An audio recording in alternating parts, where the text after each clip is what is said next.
안녕하세요. 2023년도 TAT 2급 자격증 취득을 위한 과정이고요. 이번 시간에는 이론편 중에서 소득세 같이 살펴보는 시간입니다. 우리가 여러분이 이제 이 공부를 하실 때 TAT 2급을 들어오기 전에 대부분은 FAT 1급을 많이 이제 공부하고 이 과정에서 어느 정도 이해가 됐을 때 이제 그 다음 자격증을 공부하기 위해서 요 범위를 많이 들어오시는데요. FAT 1급에서는 부가가치세는 어느 정도 다루지만 소득세는 뭐 거의 전혀 다루지 않죠. 그래서 회계 중심의 자격증에 소득세가 안 나오고요. 이제 세무 중심, 택수 중심의 자격증으로 넘어왔기 때문에 소득세 부분이 매우 중요합니다. 그리고 TAT 2급은 소득세 편에서 아주 디테일하게 나오고요. 계산 문제도 그렇고 이론도 그렇고 또 하나 이제 이론도 되게 중요하지만 실무 프로세스를 활용하는 연말정산까지가 매우 디테일해요. 그래서 실무 프로세스가 틀리면 그 다음 여러분 평가 문항에서는 정확하게 답이 나올 수가 없어요. 그러니까 무조건 틀리게 되거든요. 그래서 소득세 매우 중요합니다. 특히 이제 TAT 2급을 이제 공부하시는 분들은 소득세 편에서 정확한 문제를 풀지 못하면 점수가 한 최대 20점 정도는 다 날아갈 수밖에 없는 범위이기 때문에 조금 이제 자세하게 공부를 좀 해 두셔야 될 부분이고요. 이제 소득세법 총설로 한번 들어가 볼게요. 이번 시간에는 소득세법에 대한 기본적인 총설인데 법이거든요. 법이니까 일단은 좀 딱딱하고 두 번째는 용어들이 정확해야 돼요. 세법상의 용어들은 이렇게도 부르고 이렇게도 부르고가 안 돼요. 그 이름은 끝까지 그 이름이어야 돼요. 그래서 세법상의 용어들은 정확한 명칭들, 이름들이 조금 중요하고요. 그리고 이제 세금을 계산하는 거잖아요. 근데 이제 세금을 계산하려면 그 이름을 적용해서 계산 구조에 반영하기 때문에 이름 자체에 대한 개념도 좀 중요하고, 자, 그리고 이제 세금이라고 하는 게 우리가 지금 공부하는 거는 소득세지만 전산세무에서는 부가가치세도 이제 공부를 하셨죠. 자, 이제 소득세를 공부하는 거고. 우리가 법인이 납부하는 세금 중에 하나가 또 법인세이기도 해요. 법인세를 우리가 시험 보는 범위에 반영하진 않는데 법인세랑 소득세의 극단적인 공통점은 소득에 대해서 과세하는 거예요. 근데 개인은 소득세로 납부하는 거고 법인은 법인세라는 이름으로 납부하는 건데 그 법인세와 소득세는 개념은 누구든 이거는 자연인, 이건 법인. 근데 둘 다 돈 벌기 위해서 1년 동안 열심히 일하는 거니까 돈 벌었니? 그러면 세금 내는 거야. 소득에 대한 세금. 근데 이름이 다르고 개인에 대한 소득세는 그냥 소득세. 법인에 대한 소득세는 법인세. 법인소득세의 줄임말. 근데 이름만 다르다고 다른 게 아니라 소득에 대해서 과세하는 건 같은데 소득세랑 법인세랑 계산하는 과정은 조금 또 달라요. 근데 법인세를 왜 얘기하냐면 개인 소득세를 얘기할 때 법인세를 조금은 또 비교할 수도 있어야 돼요. 그래서 이번 시간에 다뤄볼 부분은 이런 전반적인 내용을 살펴본다. 이렇게 생각하시면서 자, 소득세를 좀 보겠습니다. 세금에 대한 의인데요. 어디에 대해서 과세한다고요? 소득에 대해서. 돈을 벌지 않으면 소득세는 납부하라고 안 해요. 또 손실났니? 돈 못 벌었니? 그러면 가만히 있어라. 근데 언제 내냐? 1년에 한 번 내죠. 한 번. 대부분 집에서 만약에 개인적으로 살고 있다. 그러면 소득세를 언제 내라고 징수서가 날라오냐? 그쵸? 대부분 5월 달에 날라오지 않아요? 5월 달에 종합소득세 신고하세요. 그게 누구니까? 개인 소득에 대한 세금을 종합소득세라는 이름으로 부르는데 그러면 소득세는 뭐고 개인자가 붙는 건 뭐고 종합소득세는 뭐냐? 다 달라. 근데 그냥 소득세라고 부를 때는 개인자를 빼고 부르는 거예요. 우리가 개인자라는 말을 굳이 세금에다가 붙이지 않는 거예요. 근데 법인도 소득이 생기면 세금을 낸다며 5글자로 부르면 법인소득세라고 하는 게 맞는데 너무 길잖아. 그래서 개인소득세는 개인자를 빼고 소득세 라는 명칭으로 이제 부르고요. 법인소득에 대한 세금은 야 그러면은 둘 다 소득에 대한 세금인데 너는 소득세라는 말 대신에 소득자를 빼자. 그리고 법인세라고 부르자. 법인에게 부과되는 세금. 개인에게 부과되는 세금. 둘 다 뭡니까? 소득에 대해서 과세한다. 그래서 소득세는 소득에 대한 담세력을 부과하기 위해서 조세로 총칭하는 이름인데 개인소득세, 그냥소득세, 법인소득세, 법인세. 그러면 지금부터는 우리는 어느 입장에서 공부하는 겁니까? 개인이에요, 이제부터. 법인 아닙니다. 왜냐면 소득세니까. 법인세는 법인세법에서 공부하는 거예요. 지금부터는 개인소득세의 줄임말은 이 소득세는 개인소득세를 말하는 거구나. 법인소득세는 소득세라고 안 하는구나. 소득자 빼고 법인세라고 말하는구나. 명칭이 중요해서 그렇습니다. 우리는 개인소득세고요. 소득세는 개인소득에 대해서 세율을 적용하는데 그 세율의 이름도 한세율이 아니에요. 누진세율이에요. 여러분 부가가치세는 과세 표준이 정해지면 몇 퍼센트 때립니까? 수출이 아니고는 10%죠. 하나의 세율만 적용되죠. 이걸 뭐라고 하냐면 단일 비례세율이라고 불러요. 그냥 하나의 비례세율. 앞에 금액에 따라 세금이 움직이는 거죠. 자, 그런데 소득세는 조금 과세하는 방법이 조금 달라요. 부가세는 뭐 그 사업자들이 세금을 납부하는 건데 결국은 우리가 부가세 공부해서 알겠지만 최종 소비자가 결국에는 그 세금을 부담하는 거고 세금의 체계가 그리고 얘한테 받아서 사업자가 대신 신고 납부를 하는 거니까 비례세율이라는 과세 방식을 취하고 있는데 소득세는요 개인에 대해서 세금을 부과하기 때문에 개인의 소득이 적고 개인의 소득이 많은 사람을 구분해서 소득이 적은 사람은 그만큼에 대한 세율도 좀 낮게 소득이 많은 사람은 그 정도의 세금의 부담 능력을 고려해서 조금 더 많은 세율이 높은 세율이 그래서 현재 지금 6%에서 최대 45%까지 세율의 구조를 8단계 초과 누진세율이라는 세율 적용을 하고 있어요. 이렇게 과세하는 방식을 뭐라고 하냐면 세금에 대한 부담 능력을 고려한다. 이래서 걔를 응능부담이라고 불러요. 세금에 대한 응능, 그러니까 능력에 대해서 부담하는 세금. 세금에 대한 부담 능력에 따라서. 그래서 가장 뭐 세수 기여도가 높다. 뭐 그렇게 부르는데 사실은 부가가치세가 차지하고 있는 세금이 어마무시하고 소득세도 당연하고 뭐 그렇습니다. 지금부터는 개인소득세예요. 그러니까 그냥 소득세는 개인자 빼고 부르는 소득이구나. 세금이구나. 자, 그럼 두 번째, 소득세는 어떤 특징이 있을까? 우리가 부가가치세는 세금을 신고하고 납부하는 사람들을 납세 의무자라고 부르고 그 세금을 실제로 부담하는 자를 담세자라고 하는데 납세자랑 담세자가 부가가치세는 다르죠. 왜 다르냐면 담세자는 최종 소비자로 정해져 있고 납세 의무자는 과세 사업자로 정해져 있어요. 그렇죠? 근데 소득세는 납세 의무자도 지고 담세자도 지예요. 우리가 그렇잖아요. 내가 돈 벌었으면 내가 내는 거죠. 납세 의무자는 같죠. 이렇게 같은 세금을 뭐라고 부르냐면 직접세다 이렇게 불러요. 그리고 조세라고 하는 건 납세 의무자와 그 세금을 부담해야 되는 자가 동일하니 그러면 직접세, 다르니 그러면 간접세. 근데 소득세는 직접세, 부가세는 간접세 이렇게 부르죠. 자, 그다음에 두 번째 개인이 세금을 납부하는 거야. 자기가 돈 벌었으니까 자기가 납세의 의무를 가지고 있는 건 맞는데 부담 능력에 따라서 아까 이제 응능부담 한자를 쓸 수가 없네. 한자를 못 쓰겠네. 어려워 이게. 응능부담의 원칙. 소득세는 개인이 세금을 부담해야 되는 능력에 따라서 과세해요. 그럼 어떻게 이걸 능력을 차이를 알 수 있냐. 그 능력이라는 게 이런 거예요. 둘 다 연봉이 5억이야. 둘 다 5억인데 얘는 혼자 살아. 미혼. 얘는 결혼했고 자녀가 셋이 있고 부모님이 양가 부모님을 다 모시고 살고 있고 용돈 드리고 막 그래. 그럼 하나 둘 셋 넷 다섯 9명이야. 9명. 나를 포함한 9명이 가족인 사람과 그냥 혼자인 사람은 그 소득을 사용함에 있어서 능력이 세금에 대한 부담 능력은 당연히 혼자 놀고 먹는 거니까 얘가 세금을 더 많이 내야 되지 않을까? 부양가족이 많으면 그 부양가족에 대해 들어가는 비용이 어느 정도 비용으로 고려해 주는 거죠.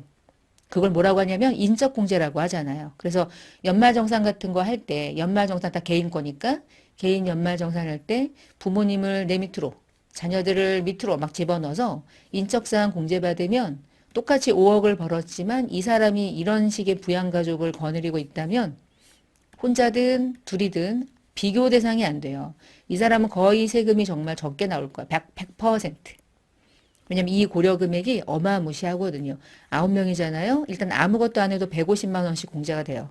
천만 원은 일단 빠지고 들어가는 거죠. 천만 원 이상은. 얘는 그냥 혼자 150이야. 소득이 작아지면 세금이 달라지니까. 그쵸? 그래서 개인의 인적사항이 다르면 세금의 부담 능력이 완전 달라져요. 그래서 소득공제제도가 어마무시한 큰 힘이죠. 우리 연말정산 받을 때 소득공제 받는다, 막 소득공제 받는다, 막 그러잖아요. 그게 과세 표준을 낮게 만드는 방식이고, 과세 표준이 낮아지면 거기에 적용되는 세율이 같이 낮아지거든요. 그러니까 어떻게 해야 돼? 공제를 미친 듯이 받아야지. 그러다가 미치지. 그쵸? 공제를 안 받아야 되고, 그건 공제 받으면 안 되는 건데, 막 갖다 집어넣죠. 그쵸? 그런 걸 여러분이 하면 안 되는데, 여러분이 또 연말정산 이 파트에서 이제 공부를 하면, 공부하고 나면 어떻게 해야 돼? 써먹어야죠. 어떻게 써먹을까요? 공제가 안 돼도 공제가 되는 것이 어떻게 하면 얘를 공제가 안 되지만 공제를 받도록 내가 한번 머리를 돌려볼까? 에이, 우리가 뭐 개인이 얼마나 탈세를 합니까? 우린 탈세가 아니에요. 탈세하고 절세는 달라. 우리는 이제 절세를 하기 위한 공부를 한다. 이렇게 생각하시면 돼. 탈세는 내야 되는 세금인데 먹튀하는 거고 우리는 절세. 민머리 아저씨 있죠? 전땡땡. 그런 애들이 이제 탈세해가지고 이제 그러는 거고.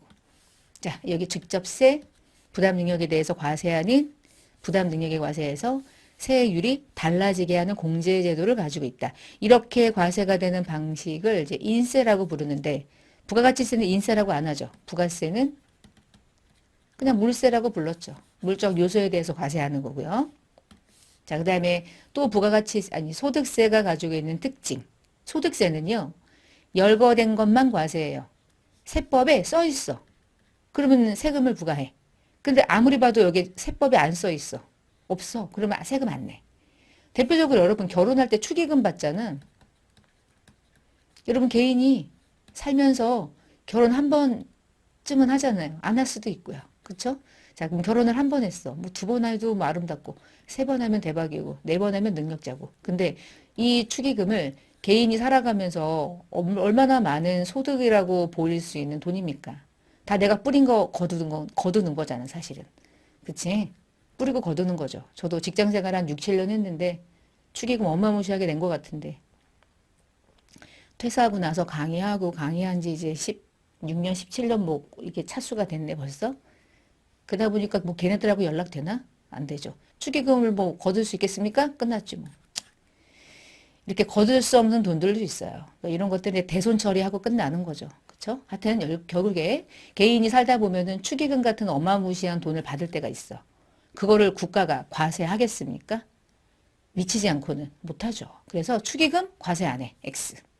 또 하나. 여러분 요즘에 이제 주식 거래 많이 하잖아요.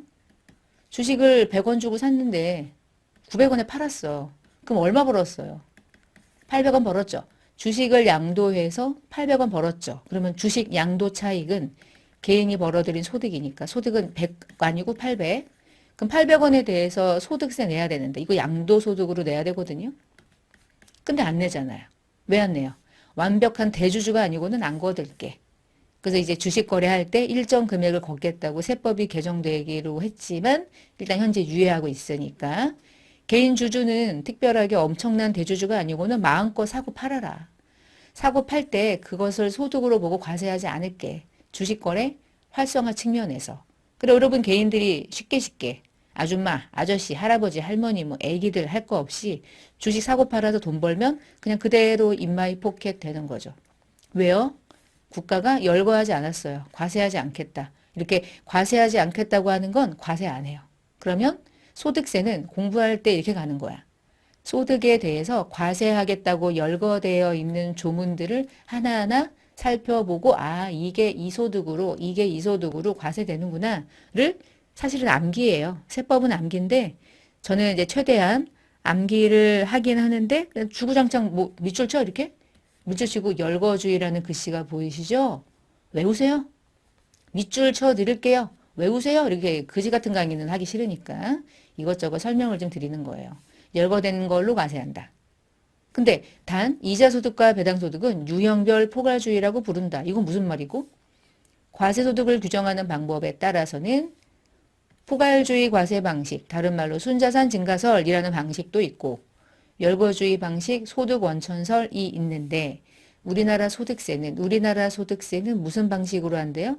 열거주의 과세 방식으로 하고 법인세는 포괄주의 과세 방식으로 한다. 그래서 법인세하고 소득세를 비교를 할 수 있어야 이게 무슨 말인지를 알 수 있어요. 잠깐 얘기를 해볼게요. 자, 법인세 과세하는 방법과 소득세가 과세가 되는 방법. 소득세는요, 열거된 것만 과세합니다. 일단. 그 무슨 얘기냐면 소득의 원천선은 또 뭐고 열거주의는 뭐냐. 자, 열거된 것만 과세한다는 뜻. 열거주의는 그 다음 두 번째. 소득 원천선은 이런 뜻이에요. 은행에다가 예금 넣어놓죠. 예금 넣어놓으면 이자 벌죠. 그러면 그 이자는 무슨 소득의 이름으로 붙어서 세금이 부과될까? 배당소득? 아니요. 이자니까 무슨 소득이겠어요? 이자 소득이죠. 두 번째, 주식을 투자했는데 대주주야. 그래가지고 엄청난 배당금을 받았어. 여러분 배당금 받으면 무슨 소득입니까? 배당 소득이잖아요. 그렇죠? 그러니까 소득에 대한 이름이 그 소득이 어떤 소득이냐의 원천별로 소득의 종류가 다 구분돼 있어요. 이렇게 해서 나 근로자다.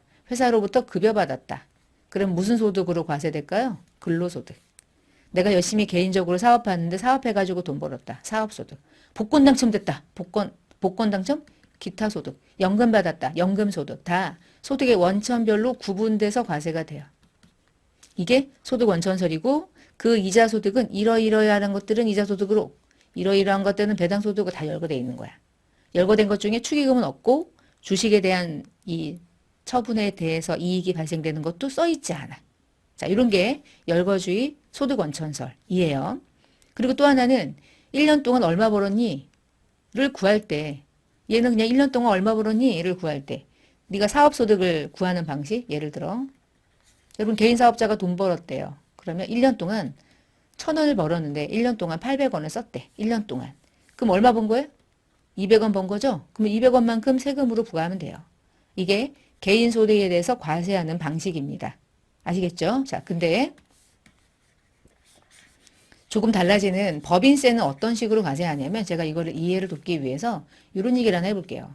개인 학원은 이런 식인 거예요. 여러분 개인 학원 있잖아요.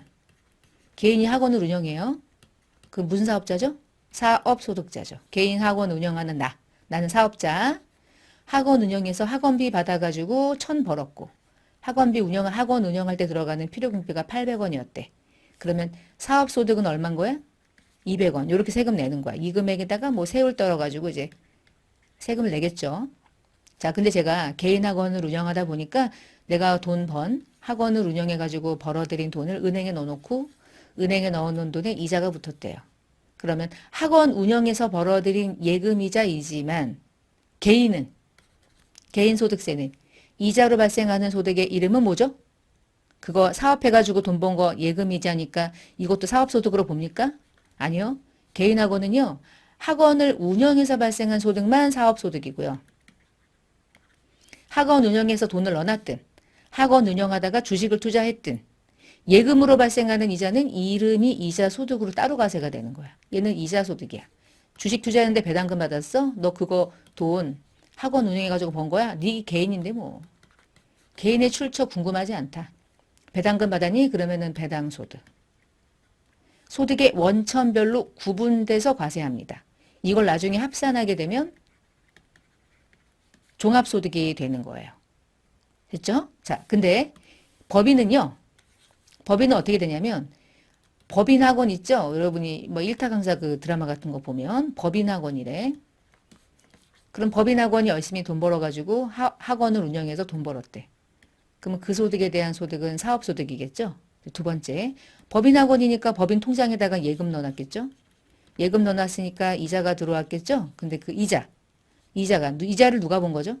개인이 번 거예요? 법인이라는 인격이 받은 거예요. 법인이 돈 벌었니? 그러면 법인이 돈 벌어가지고 세금 내는 거니까 너는 구분하지 마. 너는 뭐야? 너 이자로 벌었다 할지라도 너 개인 아니잖아. 너 법인이지? 예금 이자로 돈 번 거 너 이름 정해줄게. 넌 사업소득이야. 법인소득세네. 너 주식 투자했어? 법인인데 주식을 투자했니? 분계 뭘로 했을까요? 단기매매증권 처분이. 단기순이익으로 들어갔겠죠? 단기순이익으로 나중에 법인세 내겠죠? 자, 법인은요. 어떤 활동을 발생해서 돈을 벌었든 다 하나의 세금이에요. 그 이름은 법인세. 사업이라고 제가 불렀을 뿐인 거예요. 학원, 개인 학원하고는 법인 학원하고는 차원이 달라요. 세금을 계산하는 방식이 달라요. 그래서 처음에 사업 시작할 때 개인 사업 할 것이냐, 법인 사업 할 것이냐에 따라서 회계 처리도 달라지지만 나중에 세금 계산하는 구조가 아예 달라져요. 뭐가 유리하냐? 난 세금 코딱지만큼 내고 싶다. 그러면 개인이 유리할 수도 있지만 어느 정도 돈을 많이 벌면 개인 사업자가 불리해져요. 세율이 높거든요. 그러니까 뭐가 정확하냐라고 말할 수 없어요, 여러분. 누가 개인이 유리합니까? 법인이 유리합니까? 그러면 가져와 보세요. 좀 분석 좀 해봅시다. 얼마만큼 돈을 버시나요? 코딱지만큼 버시는군요. 그러면 개인이 나요. 근데 꽤 버는군요. 그럼 법인으로 전환해야 돼. 왜냐면 세율이 완전 달라지니까. 개인으로 사업하는 사람들은 세금의 부담이 높아요. 누진세율이 최고 45%. 법인은 해봤자 22%. 차원이 달라. 그러니까 뭐 그렇게 누가 딱딱 집어가지고 법인이 유리합니까? 개인이 유리합니까? 근데 갑자기 막 누가 법인이 유리합니다라고 말하면 그 사람은 X. 아무것도 비교할 수 없는 사람. 어서 들은 얘기. 그렇지 않아. 개인과 법인은 좋은 것도 있고 안 좋은 것도 있고 그때그때 다르기 때문에 뭐가 유리할지를 따라가야 돼요. 자, 그럼 법인은 어떤 식으로 과세하냐? 묶어가지고 한 방에 법인세로. 그걸 포괄주의라고 부르고요. 순자산 증가설이라고 하는 거는 법인은 소득을 계산하는 방식이 조금 다른 게 개인은 너 얼마 벌었니? 근데 얼마 썼니? 이거잖아. 근데 법인은 이렇게 안 하고요. 12월 말에 너한테 가지고 있는 순자산이 얼마 있어? 1000 있어? 너 근데 1월 1일에 너 얼마로 시작했어? 300원으로 시작했어? 너 그러면 1년 동안 700원 벌었네. 그만큼 세금 내. 끝. 이런 식이야. 여기에서 말하는 그 재산의 형성이 이건 거예요. 여러분 기초에 장부 열었을 때 자산이 1000이었고 부채가 200이었다면 자본이 800이었겠죠. 근데 자본을 회계에서는 뭐라고도 하냐면 순자산이라고 해. 다시 이제 기말이 됐어. 기말에 가보니까 자산이 3000이 됐고요. 그 다음에 얘가 뭐 500이래요. 그럼 얘가 얼마인 거예요? 2500이죠. 이렇게. 그러면은 그냥 심플하게만 이해하시면 법인세 과세 방식은 너 기초에 얼마 있었어? 800원. 됐고 자산에는 부채까지 포함됐잖아. 진짜 내 돈은 이거잖아. 이게 순자산. 그러면 800원에서 순자산이 2,500원이 됐다는 얘기는 순자산이 1년 동안 얼마 증가했니? 1,700원이 증가했구나. 벌었네. 이게 네 소득이야. 1년 동안 소득. 근데 정확하게 그 안에 아닌 것들은 플러스 마이너스에 이게 어려운 거예요. 그게 세무조정이고요.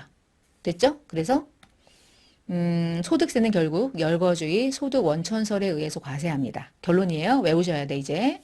요건 두 개 원칙. 그러면 법인세는 순자산이 증가된 것에 대해서 포괄적으로 과세한다라고 말하면 되는데 여기서 이 얘기를 한 이유는 근데 중요한 건 우리나라의 예금이자를 과세하는 방식과 배당소득을 과세하는 방식은 현재 유형별 포괄주의를 채택하고 있대. 그러니까 이 방식을 이자와 배당소득에 대해서 과세할 때는 채택하는 거니까 일부 적용하고 있는 거예요. 왜 이거 일부로 적용하냐? 이 부분은 이자소득, 배당소득을 설명드릴 때 그 뒤에서 설명드릴게요. 지금은 너무 내용이 길고요. 요거는 뒤에서. 그럼 이 열거주의 과세 방식에서 시험이 나올 때는 소득세는 열거주의 과세 방식만 채택합니다. 그러면 X. 이자소득과 배당소득은 유형별 포괄주의도 채택하고 있습니다. 까지 해야지 정확한 설명인 거야. 이자소득과 배당소득은 왜 유형별 포괄주의를 채택하고 있는지는 요 이자와 배당소득을 학습할 때 그때 이유를 설명을 드릴게요. 자, 이제 넘어가서 우리나라는 소득의 원천설을 입장을 취한다. 그래서 개인은 원천별로 일일이 열거한다. 열거된 것은 이, 배, 사, 근, 연, 기, 퇴직, 양도 해가지고 8개 소득.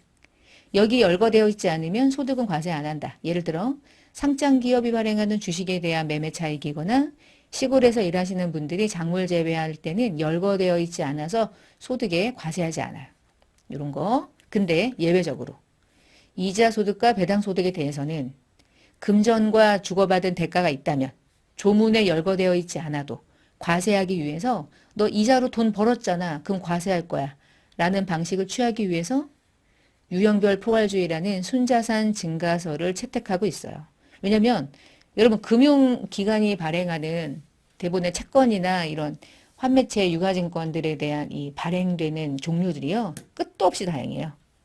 그 채권으로 이자를 버는 건지 배당금 버는 건지 이게 사업으로 봐야 되는 건지 알 수가 없어. 이제 그런 것들을 다 싸잡아서 신종 금융상품에 대해서도 법 개정 없이도 바로바로 과세할 수 있도록 아예 그냥 포기한 거야. 넌 벌었으면 과세할게. 순자산 증가설. 그러니까 과세 범위를 넓힌 걸까요? 좁힌 걸까요? 넓힌 거죠. 열거된 대로 과세하면 딱 열거된 것만 때리는데 이자나 배당은 그중에 열거된 것도 포기하자. 돈 벌었으면 과세하자라는 방식을 취하고 있으니까 넓어진 거죠. 자, 아까 말씀드린 것처럼 소득세는 개인별로 과세하는 거예요. 결혼해도 부부를 합산해서 과세하지 않아요. 그렇죠? 그러니까 개인별로 과세한다. 원칙입니다. 자, 원칙이니까 예외가 있나? 예외? 하나 있어, 하나. 어떤 식이냐면 음식점을 하는데 아버지가 있고 뽀글뽀글 이제 어머니가 이렇게 있어요. 어머니 치마 입고 이렇게 있어. 근데 아버지가 음식점을 해요. 아버지가 음식점을 하니까 아버지가 이제 사장님으로 들어가 있는 거야. 근데 엄마는 가끔 도와주기만 해. 근데 아버지가 과세 표준, 그러니까 소득이라고 지금은 얘기할게요. 돈을 어마무시하게 버네? 10억을 벌어. TV에 나왔다고 난리가 났어. 근데 여러분 10억을 벌잖아. 10억이 과표라면 이 아저씨는 몇 퍼센트를 부담해야 되냐? 45%라는 세율을 부담해야 돼. 그러니까 번 돈의 절반은 세금으로 내야 되는 거야. 근데 문제가 생겼네? 야, 이거 안 되겠다. 그럼 어떻게 할까? 와이프를 공동사업자로 넣고 와이프랑 같이 사업하는 걸로 가면 진짜 와이프가 나랑 정말 사업하는 거라. 이게 진짜라면 배분을 해요. 10억을 5억 나눠서 해. 그러면 5억에 대한 세율과 5억에 대한 세율은 엄청나게 낮아지겠죠. 낮아지는 세율을 10억 전체를 합산해서 과세하는 것보다 쪼개가지고 신고하는 게 소득은 100% 유리하거든요. 그 금액의 세율이 다 달라지니까. 낮은 세율이 붙느냐, 합쳐서 높은 세율로 때리느냐. 그래서 여러분 주변에 음식점 하시는 분들이 저 부부가 한다고 사업자 등록증에 대표이사가 누구누구 왜 해가지고 막 2명이야. 그럼 토탈 3명이라는 거잖아.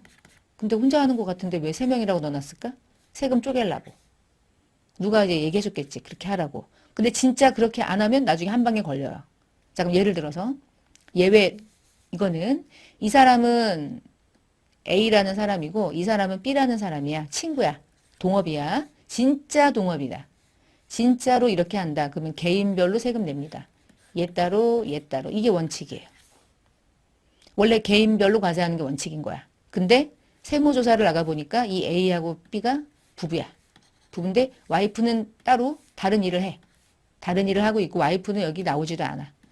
남편이 다 하는데 이름만 2개를 넣어놓은 거죠. 자, 예외적으로 가족이 공동으로 사업을 경영하는데 지분이나 손익분배 비율을 허위로 정했다면 세무서가 갔던 얘는 가짜네. 네가 하는 거잖아. 그러면 어떻게 할까? 5억으로 신고하는 걸 다 틀어버리고 어떻게 하겠어요? 10억으로 신고하라고 하겠죠. 다 네 거잖아. 합산해. 나누지 마. 네 거야. 이 얘기 하겠죠. 그래서 이런 경우라면 합산해서 과세한다. 이 얘기야. 따로따로 한다며요.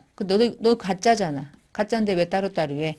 세금 덜 내려고 지금 허위로 신고하는 거 걸렸잖아. 걸리면 합산과세한다. 이 뜻입니다.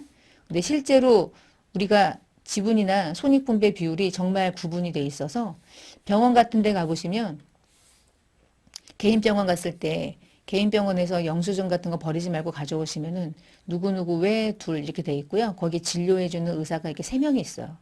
A, B, C. 그리고 이 사람의 이름이 다 들어가 있어. 이 얘기는 완벽한 공동사업이야.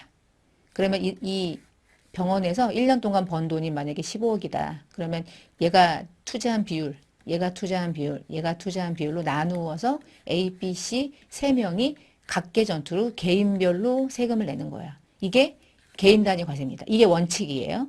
근데 알고 보니까 이 아저씨하고 이 아저씨하고 이 아저씨 중에서 이 원장님 중에서 한 명은 안 나와. 2명만 이래. 얘는 허위야. 만약에 그러면 어떻게 했나는 게 합산. 그래서 나중에 뭐 출자 공동으로 다시 신고할 수도 있고 하여간 원칙이 이렇다는 거예요. 개인 단위입니다. 그 다음 과세 방식. 소득세를 과세하는 방식은 종합소득과 분류소득으로 구분한다. 그리고 막 이렇게 뭐라고 써있네. 그쵸? 자, 이게 무슨 얘기냐면은 5월 달에 종합소득세 신고하세요라고 하는 그 소득세가 이거예요. 그래서 1년 동안 얼마를 벌었는지를 나중에 이제 세금을 납부하기 위해서 그래서